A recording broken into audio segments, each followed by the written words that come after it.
যত ধরনের, যত টাইপের, যত ক্যাটাগরি অশ্লীলতা হতে পারে, সব অশ্লীলতাকে হারাম করেছেন কে?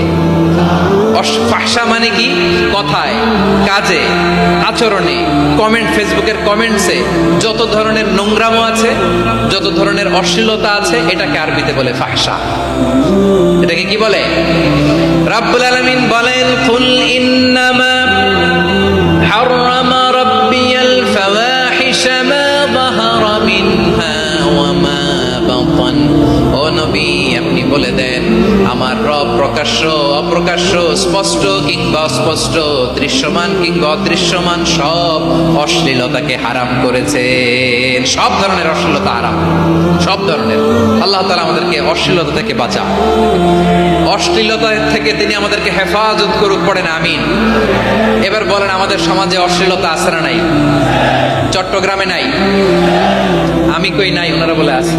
দেখছেন, আমি সামহাও বাঁচায় দেওয়ার ট্রাই করতেছি,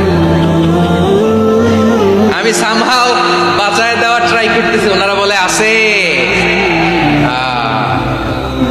অশ্লীলতা নানা ভাবে, নানা নামে, নানা মোড়কে আমাদের সমাজে আছে না নাই? সংস্কৃতির নামে, ফ্যাশনের নামে, বিনোদনের নামে, উপন্যাসের নামে, কনসার্টের নামে অশ্লীলতা আছে না নাই? আপনি দেখেছেন কনসার্টগুলোর অবস্থা? এই যে আতিফ আসলাম যে